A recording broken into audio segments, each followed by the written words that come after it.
asalaamaaleykum mbokk yi déglu rajo Rural bu Ñaani FM fréquence bi di 92.8 kaddu gi jógee fii ci Koumpentoum ni leen ko waxee woon sànq rek dellu si waat nañ ak yéen ci jotaayu waxtaan boobu nga xamante ne ñoo ngi ko séq ak APT Sénégal. APT Sénégal ab projet la bi nga xamante ne ñu ngi ko sos ci atum 2016 mu war a am ci diirub juróomi at yi nga xamante ne dafay yëngatu. APT Sénégal nag tey buñ koy xool mu ngi ci juróom-ñaari région ci biir réewum Sénégal région bu Tambacounda APT Sénégal mu nga fay yëngu mu ngi yëngu ci région bu Kédougou mu ngi yëngu ci région bu Kolda mu ngi yëngu ci région bu Ziguinchor APT Sénégal mu ngi yëngu ci région bu Thiès ak région Diourbel waaye itam ak région bu Sédhiou muy juróom-ñaari région yi nga xamante ne foofi dem da nga fa fekk projet boobu nga xam ne mu ngi wuyoo ci turu APT Sénégal moom nag ay jéegoom mu ngi koy jëmale ci li nga xamante ne moo di école yi ak ñi nga xamante ne ñoo di dongo yi nga xam ne ñoo ngi ci école yi ndax léeg-léeg da ngay gis na ko woykat ba waxee woon jàng ba yey kayit di taxawaalu APT Sénégal ne déedéet du noonu de boo jàngee ba yey kayit soo génnee war nga mën a liggéey ba yey kayit loolu nag moo tax mu ne kon damay daal di jël samay jéego dem ci école yi fekk fa tuut tànk yi wut ay jàngalekat yóbbu leen ngir ñuy jàngal élèves yi waaye itam di leen wanaale yoon woo xamante ne ku ci dem ba am sa lijaal sa ëllëg da nga war a mën a amal sa bopp xëy wala nga mën a tànnal sa bopp lakk nga war a def muy loolu nga xam ne moom la ñu tuddee entrepreneuriat. tey jii nag moom la ñu dalalaat fii ci rajo Rural bu Ñaani FM muy suñu ñaareelu jataay ki nga xam ne nag moom la ñu invité tey jii mooy ki nga xamante ne moom moo ñu toogal fii ci diwaanu Tambacounda ànd ak ONG boobu nga xamante ne moom la ñu tuddee IMCA ñu di ko wax Jean-Marie Biagui Jean-Marie asalaamaaleykum. maaleykum salaam. Jean-Marie tey dalalaat nañ la fii ci kër rajo Rural bu Ñaani FM ci yëngu yi nga xamante ne seen projet di APT mu ngi koy amal ci diwaanu Tambacounda jëm ci li nga xamante ne mooy orienté tout tànk yi nga xam ne ñu ngi ci école yi ngir ëllëg kenn ku ci nekk boo jàngee ba noppi sa jàng war a mën a demal sa bopp tànnal sa bopp xamal sa bopp fan nga war a mën a jaar ba amal sa bopp xëy ni ngi leen ko waxee nag tey suñu thème mu ngi jëm ci loolu nga xam ne moom la ñu tuddee orientation scolaire et professionnelle des jeunes sénégalais enjeu ak défi maanaam nan la ñuy fexee ba jubbanti ndaw li nga xam ne mu ngi ci école bi ngir mu mën a xàmmee xam bu baax moom mii kat ëllëg bu jàngee ba noppi ban tànneef la war a mun a am ci wàllu liggéeyam ci wàllu li nga xam ne moo di li nga xam ne moo koy jëriñ ëllëg ñu ne loolu nag li nga xam ne mooy jubluwaay bi ak li nga xamante ne moo di jéego yi loolu moo tax ñu ne danañ dugg ci école yi fekk fa tuut tànk yi wan leen yan jéego ak yan jubluwaay la ñu war a mën a jaar ba bu ëllëgee bu ñu noppee seenum njàng mën a tànnal seen bopp ne man mii kat damay defi commerce wala man mii damay defi menuisier wala man mii damay defi lii wala damay defi laa loolee kat moo manqué woon ci biir Sénégal ba tax na wéykat ba di wax naan dangay jàng ba yey kayit di taxawaalu APT nag ne loolu la fi bëgg a jëlee. dañuy daal di rek jox ki nga xamante ne moo di Jean-Marie Biagui mu daal di def ab nuyoowam laata ñuy dugg ak yéen ci li nga xamante ne mooy suñu tomb tey.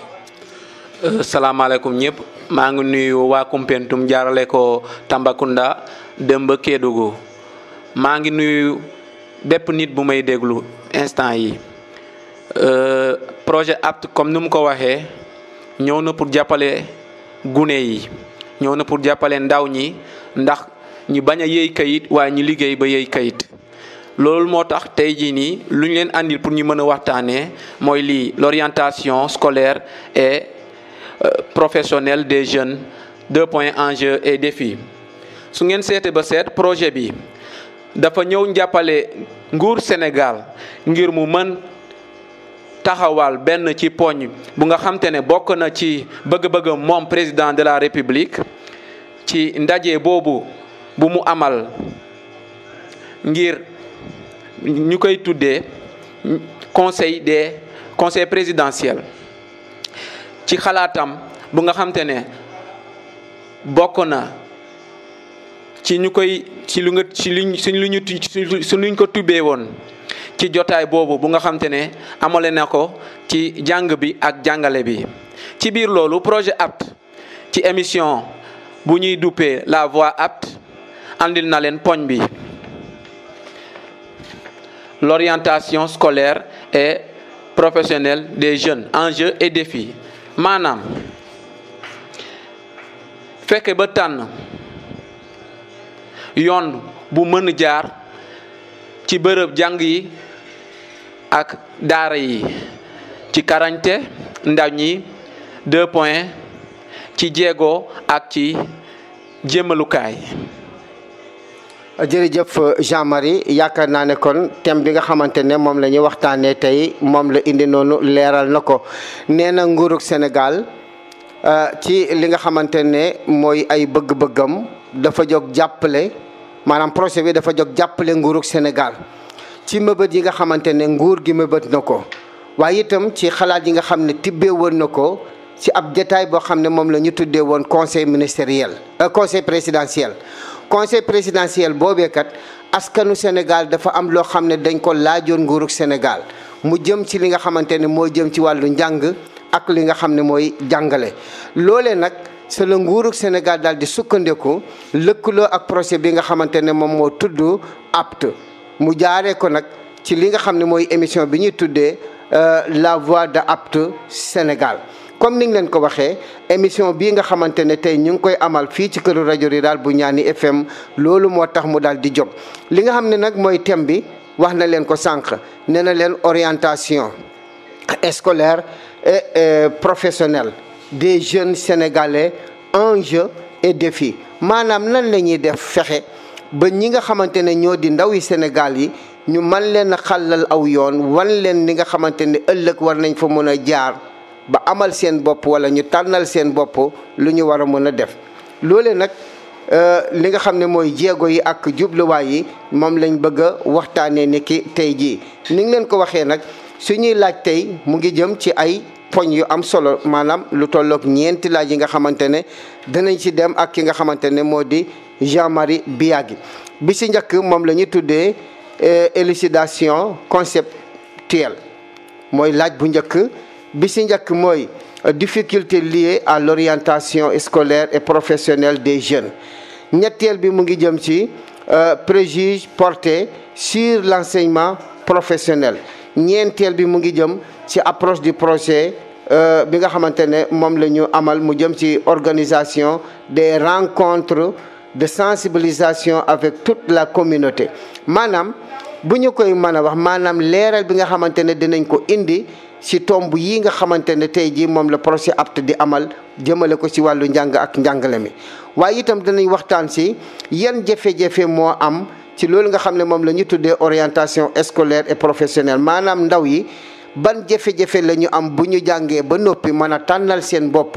seen ëllëg wala mën a tànnal seen bopp seen bëgg-bëgg waaye itam danañ waxtaan ak yéen ci kàddu yi nga xamante ne ñu bëri ñu ngi koy jël jëmale ko ci enseignement professionnel ndax ñu bëri dañu naan bu fekkente ne da nga jàngee ci centre de formation yi bu ëllëgee boo taxawee mu ni wala boo defee nii wala boo defee naa déedéet fekk ñi nga xamante ne tey ñooy def enseignement général ñooñu la ñu war a xalaatal ñoom bu ñu jàngee ba noppi fan la ñu war a mën a jaar waaye enseignement professionnel ñoom nee nañ buñ lay jàngal dañ lay seetaale yow mii lan nga war a mën a doon ëllëg lan nga war a mën a def ëllëg su boobaa ñu daal di la wanaalee yoon boobu ba boo amee say lijaasa boo génnee rek xam ne man mii kat dama war a defi lii wala dama war a defi ndale waaye itam danañ waxtaan ak yéen ci li nga xamante ne moom la ñu tuddee approche du projet maanaam projet bi yan jéego lay amal jëmale ko ci ay ndaje ak ay sensibilisation muy ñaax askan wi ci li nga xam ne moo jëm ci DPC DPC mooy dispositif participatif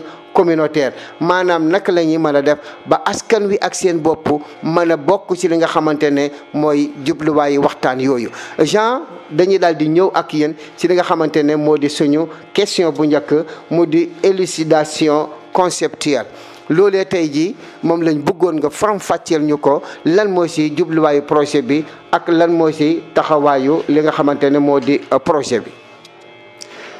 comme ni mu ko waxee woon ci njëlbeel ba thème bi mooy l'orientation scolaire et professionnelle des jeunes 2 points enjeux et défis. L'orientation mooy maanaam fexe ba won la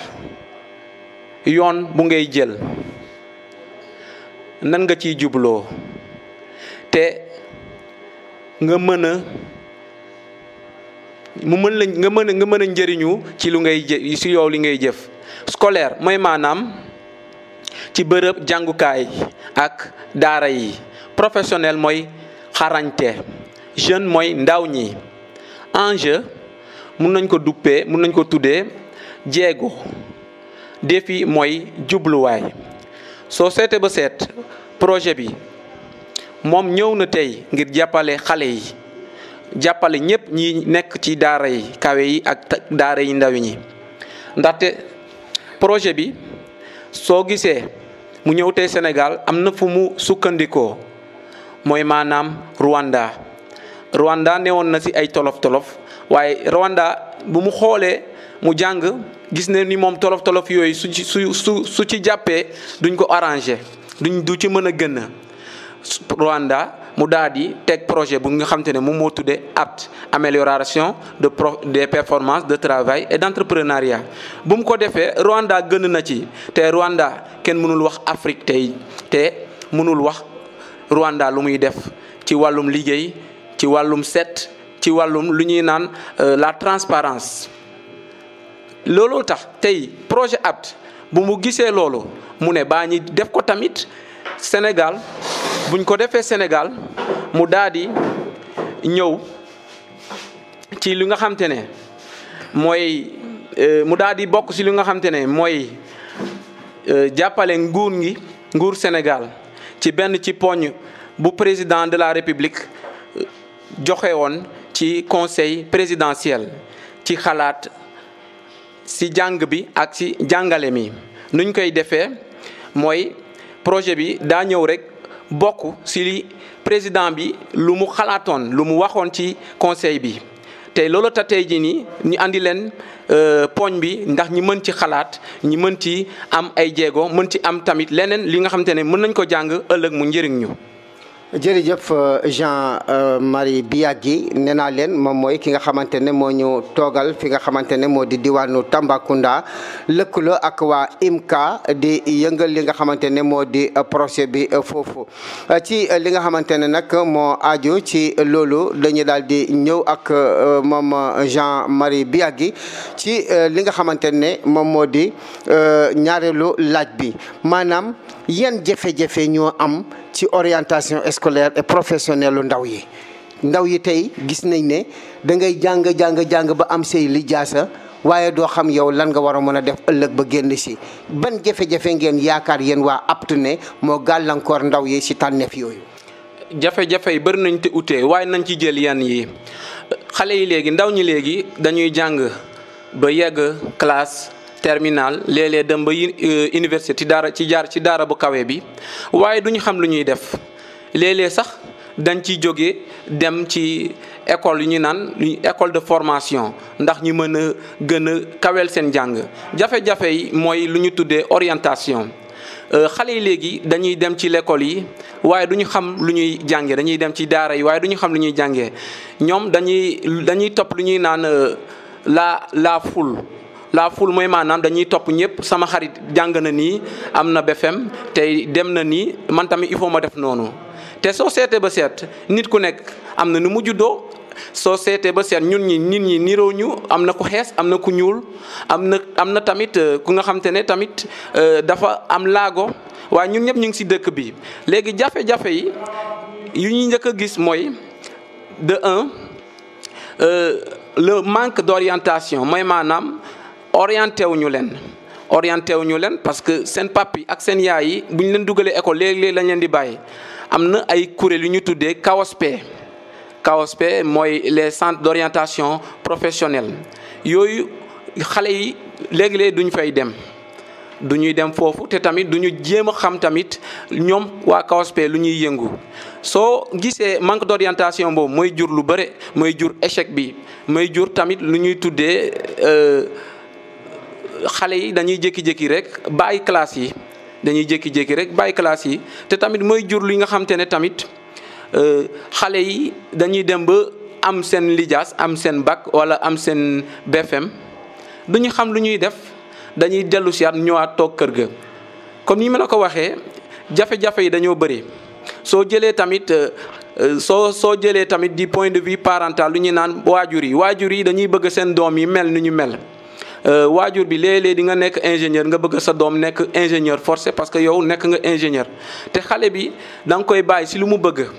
bàyyi ko si lu mu bëgg mu def lu mu bëgg ndaxte moom moo xam lu mu bëgg waaye soo ko nee mu def loolu rek forcé loolu mooy indi souvent loolu mooy indi léeg-léeg xale bi du mën a percer du mën a dem ba sore si jàngam. léegi soo jëlee beneen jafe-jafe bi jafe-jafe social bi. léeg-léeg société bi day leen di pousser ñu def ay yëf yi nga xam te ne nekkul loolu soo demee léegi ci école yi di nga gis xale bu am juróom-ñaari at mu teel la cigarette moom loolu fu mu ko jànge bépp l'école du ko jàng soo xoolee loolu tamit loolu bokk nag ci jafe-jafe yi soo seetaatee leneen li xale yi ndaw mais du ñu xam seen bopp lu tax du ñu xam seen bopp dañuy def léeg-léeg ay yëf yu mag yi di def lañ koy gis léeg-léeg ci télé yi ñi bëgg ko def ñoom ñi bëgg ko méngale ak seen dund bu léegi. soo seetee beneen jafe-jafe bi mun nañ ko duppee li nga xam te ne la déperdition scolaire. lan mooy la déperdition scolaire xale yi dañuy dem ba ñibbi ci ay classes yu mag lu mel ni ay troisième wala lu mel ni seconde dañuy jékki-jékki rek bañ jàng dañuy jékki-jékki rek mel ni am na lu leen tax ñu naan ñoom léegi jàngatuñu parce que dafa mel ni lu mel ni feebar dafa mel ni lu mel ni feebar dafa ñëw rek dugg ci seen xel yi jaxase leen loolu yëpp bokk na ci. léegi ab tey daa ñëw pour jàppali ndaw ñi apt tey daa ñëw pour génnee ndaw ñi ci yoon boobu noonu yoon bu leen réeral boobu noonu ba ñu jël ko ndaxte ñëpp bëgg nañu am liggéey bëgg nañu tekki waaye xamuñu ni ñuy tekkiyee dañu yaakaar ne léeg-léeg ñoom yoon bu ñu jël moo leen gënal yoon bu ñu leen di won apt tey daa ñëw pour won leen yoon won leen nu ñuy def ba tamit mën a nekk ci bërëb liggéeykaay yi mën a won leen tamit nu ñuy def ba xam nu ñuy wutee liggéey xam nu ñuy bind lu ñuy ne lettre de motivation ak yooyu jàppali leen tamit ci li nga xam te ne ñoom suñu nekkee tamit ci benn ONG wala ci benn entreprise ci benn bërëb liggéeykaay ñu am lu ñu naan latitude nu ñuy woneewu foofu nu ñuy nekk foofu ñoom seen melukaay nan lay nekkee foofu apt tamit tey ñëw na tamit ci poñ bi pour indi leen ay jéego pour orienter leen su kanamee dinañuy wax lu ñu xamante ne li nga xamante ne mooy les DPC mooy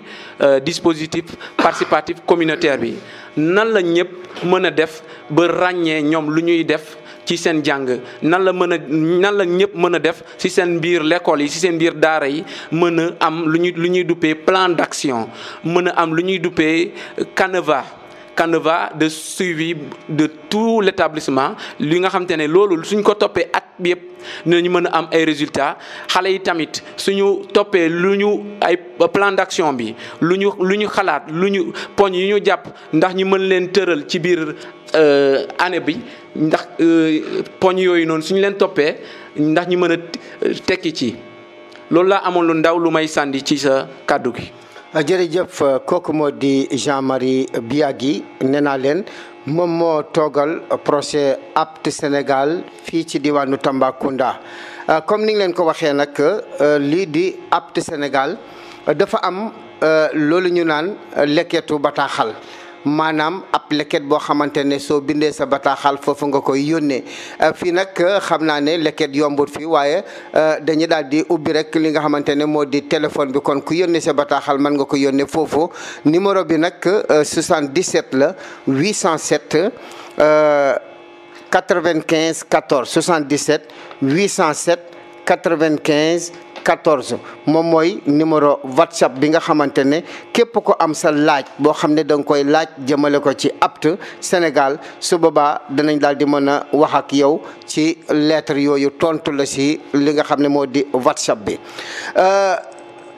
Jean dañuy daal di ñëwaat gannaaw bi nga ñu waxee jafe-jafe yi nga xamante ne moom moo am ci loolu nga xam ne moom la ñu tuddee orientation scolaire et professionnelle ñeel ndaw yi dañuy wax parce que ñu si bëri tey dañoo yaakaar ne boo jaaree ci centre de formation yi rek yow doo la dara maanaam nit ki tey dañuy seetlu nit ki day nekk université jàng ba am ay lijaasaam waaye ngir nga mën a liggéey la sàkk mu dem defe ji formation même jàngale ji pour nga def ko il faut nga dem ñu former la si yan yoon nga war a mën a jaar ba jàngale yéen ngeen jóg na xàll aw yoon tuddee ko centre de formation loolu moom la ñuy tuddee li nga xamante ne moo di enseignement professionnel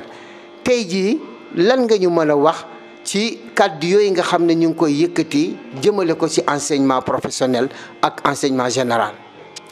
lu may njëkk ci enseignement général lay njëkk ndaxte ñu bëri tey jii nii dañoo yaakaar ne enseignement général mooy enseignement bu gën ni ñu ko waxee ci njëlbeel bi am na ñuy jàng ba am seen licence sax dem ba université waaye suñ ci jógee du ñu xam lu ñuy def. dañuy ñëwaat encore defaat lu ñuy duppee spécialisation ci benn école de formation te soo gisee enseignement professionnel ñuy koy école yooyu daara yooyu ñuy tuddee CFP yooyu dañ fi nekk ngir jàppale ndaw ñi soxlaw ñu diplôme bu rëy nee naa la même soo amee sa CEP mën nga fa dem jàngee soo amee sa bac mën nga fa dem jàngee soo amee sa BFEM mën nga fa dem jàngee soxlaw ñu diplôme bu rëy ñoom lu ñu bëgg lu ñu soxla mooy ndaw bi na ñëw ñi jàppale la woon la yoon bi ndaxte ni ma la ko waxee ci njëlbeel bi ci CFP yi dañ fay jàngale li nga xamante ne mooy couture dañ fay jàngale li nga xamante ne mooy restauration dañ fay jàngale li nga xamante ne mooy agri élevage dañ fay jàngale li nga xamante ne mooy mécanique dañ fay jàngale li nga xamante ni mooy froid ndaxte léegi nit ñi dañuy sonn ak tàngoor gi loolu soo jëlee lu mel ni région de Tamba ñu bëri dañuy soxla ñi réviser seen climatiseur ak yooyu CFP yi dañ fi nekk ngir jàppale ngir jàppale gune yi surtout ngir jàppale tamit nguur gi ndaxte nguur gi soo gisee si lu ñu wax ci poñom boobu noonu jàppale xale yi ndax ñi mën a tekki léegi jàng bi ak jàngale bi dañ fay dugal mathématiques yi dañ fay dugal science lu tax ndaxte nguur gi sax gis na ne sans mathématiques yi duñu mën a dem sans science bi duñu mën dem CFP yi dañ fi nekk ngir jàppale xale yi CFP yi si loolu dañuy jàngale les sciences à travers la couture à travers aussi ce que j'avais dit mooy l'agri élevage mais duñ ci yemuñu ci nekkul da ngay ñëw rek nga jàng dañ lay won luñ koy pratiquer maanaam da ngay def cours théorie après nga ñëw pratique loolu souvent soo demee ci l'enseignement général yow théorie rek ngay am théorie rek doo xam di nga jàng I plus I di nga jàng 1 plus 1 di nga jàng A plus A waaye doo xam nan ngay def ba suñ la joxee I ak I nan nga koy def ba mu jëloo leneen soo jëlee A plus A mën la jur leneen ci CFP yi ñoom c'est du tic au tac da ngay jàng tey théorie bi suba ñuy yóbbu la ci terrain bi nga def pratique bi wala ci biir école bi sax am na salle de pratique en tout cas man li ma am pour wax CFP yi nekkul jàngale bu bon léegi-léegi dañuy yaakaar ne école ci CFP yi ñu fay jàng mooy élèves yi nga xamante ne xamuñu dara maanaam seen papa ak seen yaay dugal nañ leen ci enseignement général dugal nañ leen ci CM yi dugal nañ leen ci lycée yi waaye jëlewuñu ci benn résultat amuñu ci benn bànneex léegi ñu yóbbu leen ci CFP yi CFP yi nekkul école pour des ratés mooy maanaam pour ay jàng ay ndaw ñu nga xamante ne xamuñu dara loolu nekkul ay école pour ndaw ñi nga xamante ne xamuñu dara école la pour nga xamante ne day indi ndaw ñi jàngal leen te yombal leen liggéey comme ni ma la ko waxee woon di nga gis nit ku am licence waaye du am lu ñuy tuddee spécialisation te si CFP yi dafa am li nga xamante ne mooy spécialisation soo duggee sa première kii bi dañ lay laajte lan nga bëgg a def yow lan nga mën def yow fan nga gën a bëgg yow lan nga xam suñu laajtee loolu ñoom ñi dañ lay gunge ci loolu dañ lay gunge moo maanaam peut-être dañ leen ne jëlal couture yow gis nañ ni yow sa loxo yi dañoo baax ci dagg yow mun nga jël mécanique gis nañu ni yow mun nga li nga xamante ne mooy diagnostiquer panne bi mun nga jël yow tamit def informatique ndaxte ci CFP yi lu mel ni CFP de Tamba dañuy jàngale informatique dañuy jàngale Word dañuy jàngale Excel dañuy jàngale PowerPoint dañ lay jàngal yooyu yëpp pour ëllëg soo demee ci bërëb yu ñuy wëree liggéey wala bërëb liggéeyukaay yi doo sonn man li ma am pour wax lu gàtt CFP yi nekkuñu ay école yu bon école yu mën a jàppale ndaw ñi la école yu fi nekk ngir ndaw ñi école yu fi nekk ngir jubanti ndaw ñi ndaxte ndaw ñi suñu jógee ci l'école yu enseignement général yi suñ jógee ci lycée ak CM suñ fa demee léeg-léeg nit ñi dañ leen di gisee bët bu bon waaye CFP yi nekkuñu école yu bon école yu baax lañu école yu am maanaa lañu école ren ji sax benn exemple laa di jox CFP de Tamba ku fa jël premier am na 17 de moyenne élève boobu am na 17 de moyenne te mi ngi première année en agri élevage kooku suñ ko jàppalee déwén mu dem mbaa dans suñu jëlee ci juróomi at moom mënul taxawal entreprise am su toppee module apt yu muy jàng nii mënul taxawal entreprise am mënul am ñeneen ndaw yu muy jël ñu nekk wetam ñu jàppale ko ci liggéeyam kon dañu war a jug mën a wax ci lu baax ci CFP yi dañu war a mën a jug tey jii nii ñi xam ni CFP yi nekkuñu ay école pour des enfants ratés mais ay école la pour jubanti xale yi ay école la pour jàppale xale yi loolu laa amoon pour lu ndaw lu may waxtaan ak yow. jërëjëf Jean-Marie yaakaar naa ne lu am solo la wax foofu ndax bu ma déggee mu ne enseignement général da ngay jàng ba am say lijaase yi gën a kowe si lijaase yi waaye ngir nga mën a liggéey la sàkk nga delluwaat ci ay centre de formation mën a wax ne man nag spécialiste bi lay jël maanaam damay jàngale ji wala moog damay dem nekki éleveur wala boog damay dem nekki pêcheur wala damay dem nekki bureaucrate wala damay dem wutee nag ak centre de formation di mu di CFP yi ndax foofu moom da ngay ñëw ñu xool la parce que buñ la yàgg di xool danañ xam yow mii sa xel fan la gën a mën a jëm su fekkente ne fuñ la gis yaa ngi bind wala nga nekk ci machine yi di bind ñu xam ne kii kat awale ko ci yoonu secrétariat moo gën ci moom ndax ci lay gën a gaaw a mën a demee wala muy koo xamante ne dafa bëgg jur ñu ne kii dañ ko jàngale naka lay mën a bayee ak naka lay mën a yaree jur ndax fi ñu toll nii ñu ci bëri tey ci kaw gi fii ñu ngi dem ci banque yi di leb xaalis bu dul jeex naan damay bay te mënuñu am fukki mbaam si la ñu bay la ko waral mooy xamuñ naka la ñuy bayee am na ñoo xam ne dañuy dem ci banque yi lépp fa xaalis ne damay def fi embauche xamuñ naka la ñuy defee embauche te embauche dafa am durée boo xamante ne soo ko weesoo da ngay perte mais dootoo avancé élevage moom itam noonu am na ñoo xamante ne tey jii dañuy dem lépp xaalis ne man damay yari ay ganaar nga jël ganaar jënd ko di ko jox aliment lu tolloog juróom benn weer juróom ñaari weer nga yaakaar ne ganaar boobu mën nga koy jaay ba génne li mu lekk ci aliment déedéet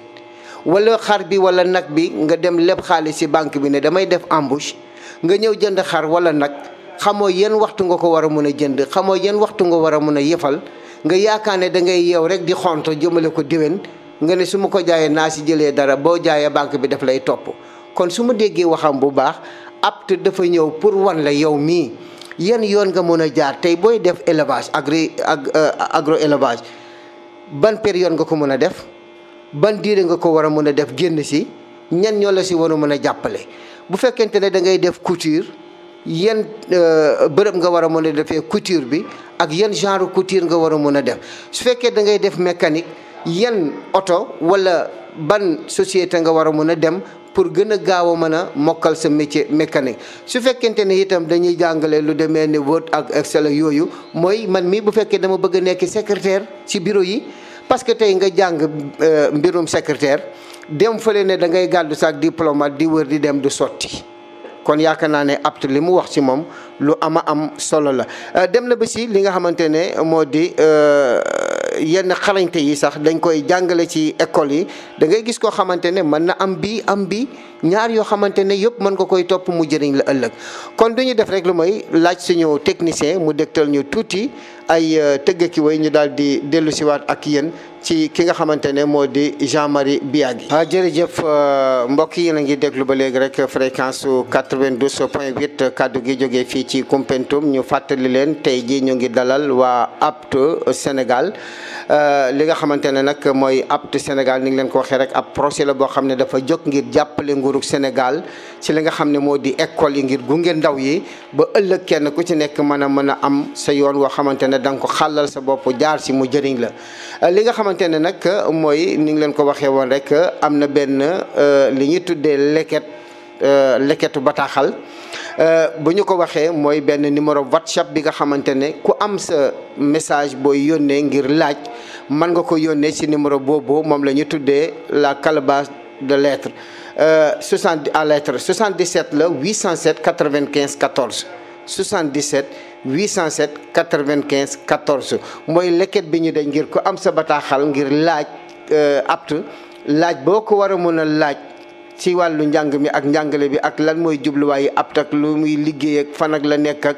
ñan la fay dajaleek ñi muy jàngal ak yooyu yëpp incha allah dana la si mën a tontu ci WhatsApp bi boo ko bindee si WhatsApp bi rek dana la mën a tontu boo defee message vocal itam si WhatsApp bi dina la mën a tontu kon la calebasse à lettres 77 la 807 95 14 77 807 95 14 kon bu ñu jógee foofu rek dañuy daal di dellu siwaat ak yéen ci li nga xamante ne moo di suñu jotaayu waxtaan bi nee naa leen tey jii ñu ngi dalal ki nga xamante ne moo di Jean-Marie Biagui la calebasse aux lettres Jean-Marie Biagui moom moo nekkal projet APT fii ci Tambacounda lëkkuloo ak li nga xamante ne moo di IMCA di ab ONG boo xamante ne yaakaar naa ne ñi nekk fii di liggéey ci wàllu ko wér-gu-yaram ak yu nu demee xam nañ lan mooy IMCA ndax ñu si bëri liggéey nañ ak IMCA fii. suñu ñeenteelu laaj Jean mu ngi jëm ci approche du projet maanaam tey jii projet bi ban approche la am jëmale ko ci organisation ndaje yi mu di naka lay mën a fexe ba organiser ay rencontre yoo xamante ne dafay ñaax askan wi ñu naan ko organisation des rencontres de sensibilisation waaye itam seq ko nag ak askan wi nga xamante ne tey ñoom ñooy déglu ñu bëggoon a xam rek ban approche la projet bi am si loolu. approche bu projet bi am mooy comme ni nga ko waxee ci journée yu ñu tuddee ay DPC ou bien ay rencontre de sensibilisation waaye tey nañu wax ci DPC mooy dispositif participatif communautaire ci DPC yi projet bi day ñëw wone moom lu ñuy defoon mooy présentation bi suñ ci paree mu ñëw laajte askan bi ndaxte loolu DPC yi dañ leen def ci école yi ci daara yi yu projet bi di yëngu day laajte askan bi moom lan la bëgg def ci biir année bi suñ ci paree ñi defal li nga xamante ne mooy plan d'action suñ ci jógee ci plan d'action yi dañuy def mooy suivre le plan d'action avec les étapes qui s'en suivent waaye tey jii nii lu ma leen bëgg a wax projet bi dafa am bët dafa am lu ñu tuddee objectif boobu la ut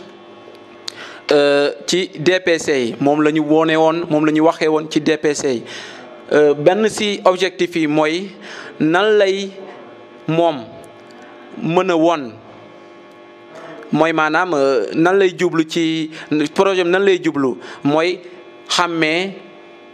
ci biir Sénégal nan la koy jaaree ci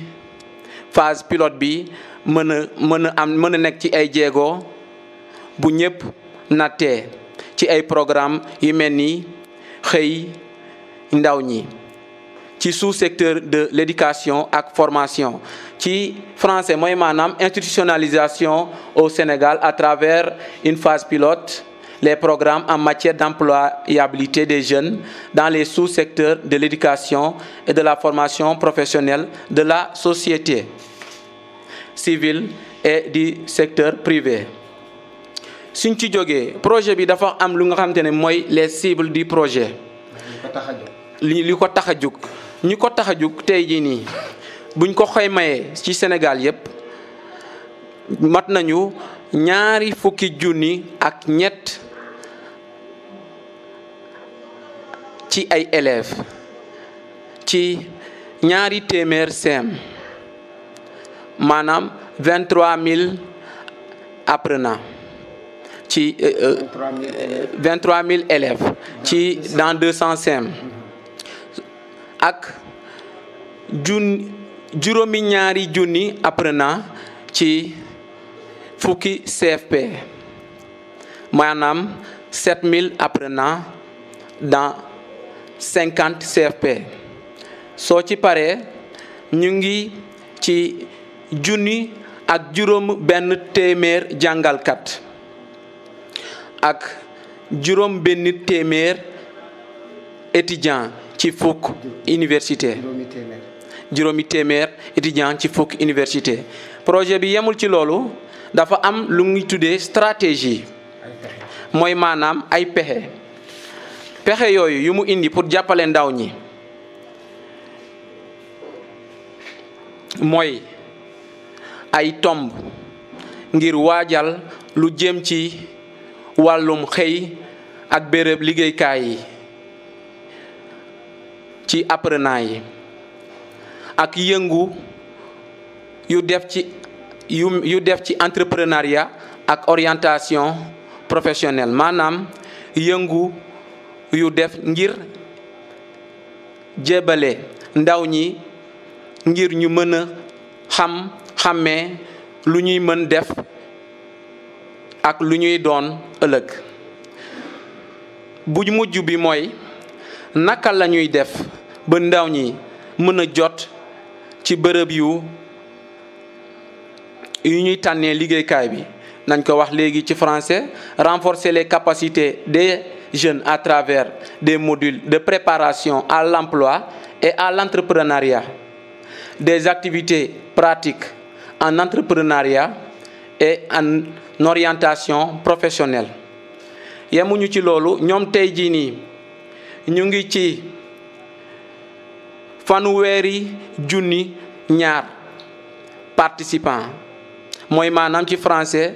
32 100 participants ndaw loolu la projet bi indi loolu la projet bi am ci ay jéego ci lu mu indi ndax mën a orienter mën a jàppale loolu yëpp soo ci seetee da koo indi ndax yombalal mbirum jàng bi ak jàngale bi mënoon na mën a topp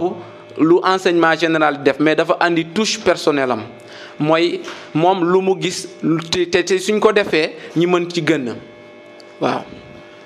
jërëjëf Jean-Marie comme ni mu leen ko waxee rek li nga xamante ne moo di projet bi comme ni mu ko waxee maanaam jubluwaayam mooy fexe rek jàppale ndaw yi ba ndaw bu ci jàng ak diplôme boo mën a am nga mën a doon koo xamante ne ëllëg da ngay am sa xelum bopp mën a tànnal sa bopp sa jubluwaay mën a tànnal sa bopp ëllëg naka ngay mën a def ba am sa xëy. waaye itam nee na projet bi yemul foofu projet bi ñi nga xamante ne ñoo ko tax a jóg nee na bu ñu koy xayma tey ci biir réewum Sénégal toll na ci 20,000 ak benn élèves yoo xamante ne da nga leen fekk ci 200 CM ci biir Sénégal. maanaam boo waree ci 200 CM ci biir Sénégal da nga fa gis ne projet bi am na fa ñoo xamante ne ay élèves am lañ toll nañ ci 20,000 ak ñetti élèves waaye itam booy xool apprenants yi mooy ñi nga xam ne ñoo fay jàng ak yu nu demee booy xool ci 50 centre de formation professionnelle lu tolloog 2,200 apprenants yu ànd ak projet bi ñoo nga fa booy xool itam ñi nga xam ne ñoom la projet bi jël ñuy ay jàngalekat toll nañ ci 1,000 ak juróom benn téeméeri jàngalekat yoo xam ne projet bi moo leen jël waaye itam booy xool toll na ci juróomi téeméeri étudiants yoo xamante ne ñoo ngi ci fukki université yaakaar naa ne loolu lu am solo la kon képp koo xamante ne xam nga projet APT wala xamula ko woon nga xam ne projet APT loolu mooy liggéeyam nee na itam li ko tax a jóg mooy fexe ba jàppale ndaw yi ba bépp ndaw boo xamante ne yaa ngi ci école yi boo fa jógee ko mën a jaar ci module muy pexe yi nga xam ne moom la APT di jàngal ba yow nga mën a defal sa bopp mën a tànnal sa bopp sa jubluwaayu ëllëg nee na itam nag ci loolu dafa am ay yëngu yi nga xamante ne moom lañ ko jëmale muy loolu nga xam ne moom la ñu tuddee entrepreneuriat kon yaakaar naa ne projet bi lu am solo la pour ñi nga xamante ne xamuñ ko woon nee na nag boo seetloo ñi nga xamante ne tey ay participants lañ nombre bi toll na ci 1,2 ak ñaar yu toftal téeméer 1,2 ak ñaar ak téeméeri participants ñoom ñoo ànd ak projet APT Sénégal kon yaakaar naa ne projet APT Sénégal ku ko xamutoon ak ku ko déggutoon ak ku doon laaj fan la jubluwaayam ku doon laaj tolluwaayam ku doon laaj mën-mënam yaakaar naa boo déggee chiffres yi da nga xamante ne projet bi lu am solo la projet bi itam li nga xam ne moo ko tax a jóg lu am solo la ñu fàttali leen rek numéro calebasse aux lettres bi 77 la 807 95 14 77 807 95 14 soo amee sa bataaxal boo war a mën a bind ci WhatsApp yónnee ko ci numéro boobu incha allahu rabbi dinañ la tontu ci biir loolu nag dañu daal di ñëwaat ak ki nga xamante ne moo di Jean-Marie Biagui nee naa leen moom moo nekkal projet APT Sénégal fii ci diwaanu Tambacounda waaye itam lëkkaloo fa ak beneen ONG bi nga xamante ne moom la ñu tuddee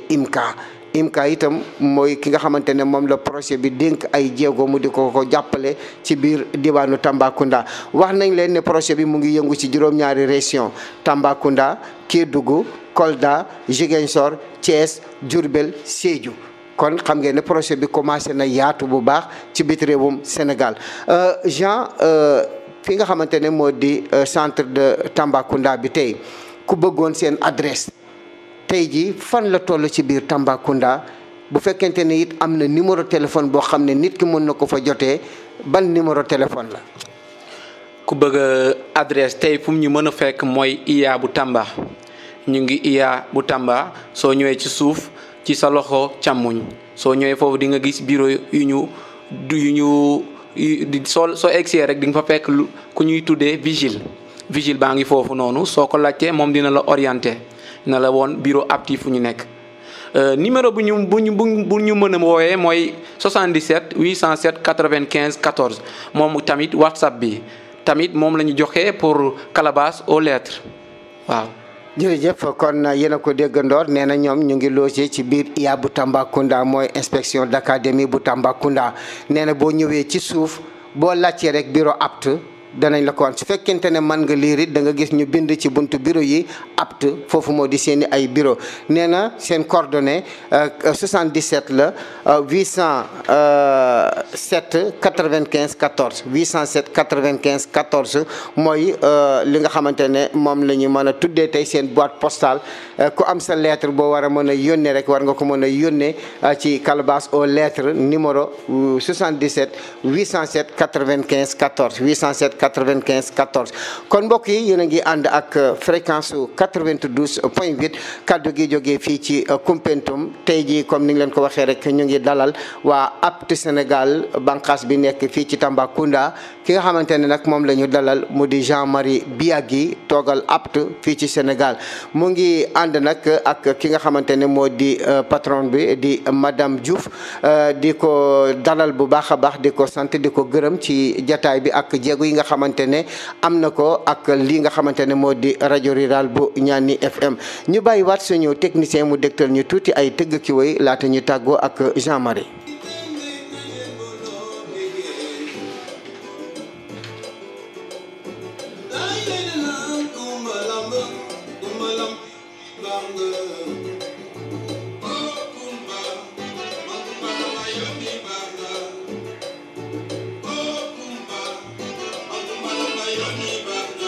jërëjëf suñu technicien mbokk yi a ngi déglu ba léegi fréquence 92.8 kaddu gi jógee fii ci Koumpentoum Jean yaakaar naa ne tey laaj yi nga xamante ne moom laa tënkoon ngir laajal ko mbokku auditeurs yi ci li jëm ci projet apte laaj yooyu noppi na xanaa rek di leen fàttali poñ bi nga xamante ne moom lañ doon waxtaanee tey mu ngi jëmoon ci loolu nga xam ne moom la ñuy wax orientation scolaire et professionnelle des jeunes. Enjeux et défis maanaam nan la ñuy fexee ba jàppale ndaw yi nga xam ne ñu ngi ci école yi ngir ñu mën a tànnal seen bopp seen yoon ëllëg ak itam seen jubluwaay ak jéego yi nga xamante ne moom lañ fa war a mën a def kon loolu yaakaar naa ne lu am solo la li nga xamante ne tey ji moom lañ leen indiloon xanaa rek laaj Jean bu fekkee amul dara lu mu ci yokkaat fan lay tàggoo ak mbokku déglukat yi. maa ngi nuyu ñëpp laaj. awma waaye damay ñaan ñëpp ñi ñuy déglu mën nañu woote ci numéro bu ñu leen jox numéro bi dafa fonctionnel 24 heures sur 24 WhatsApp bi tamit dafa fonctionnel 24 heures sur 24 xanaa di leen di jaajëfal ngir seen teewaay di leen di jaajëfal tamit ngir seen nopp yu ngeen ñu may di leen di jaajëfal yéen waa Koumpentoum di jaajëfal ñëpp ñu nekk Tamba jëmale ko ba Kédougou amuñu seen fay ndaxte une heure bu ngeen bàyyi si seen liggéey ngeen déglu projet ngeen déglu émission bi lu bari la mënoon ngeen ci def leneen waaye bàyyi ngeen seen lépp ngeen déglu ñu ngi leen di jaajëf ndaw. kon nag yéen a ko déggandoor kooku moo di Jean-Marie Biagui moom moo nekkal projet apte Sénégal ci diwaanu Tambacounda tey ji moom la ñu invité woon si suñu ñaareelu jataay ci sottante xalaat bi nga xam ne mu ngi jëm ci émission boobu nga xamante ne yëkkati nañ ko tuddee ko la voix de apte Sénégal li nga xamante ne nag moo di ni ngi leen ko waxee rek numéro li nga xamante ne moo di calbas aux lettres bi moom moo di 77 807 95 14 77 807 95 14 nee na mu ngi fonctionnel 24 heures sur 24 nee na itam seen adresse Tambacounda mooy IA bu Tambacounda soo demee ci suuf boo laajtee bureau apte danañ la wax ne la fii mooy bureau apte fekkee te mën nga liifantu maanaam mën nga liir boo liiralee sa bopp da nga xamante ne fii la apte nekk kon monsieur Biagui ñu ngi lay gërëm di la sant di gërëm itam ak sant mbokku déglukat yi di wax ne loolu lañ leen indiloon tey ci seen émission la voix de apte Sénégal fii ci 92.8 seen mbokk seen xarit Assane Ndaw doon leen ko dégtal di leen gërëm di leen sant ci déglu bi di leen ñaanal jàmm di ko sàkku si yéen di leen joxe dox daje incha allah àllarba bii di ñëw.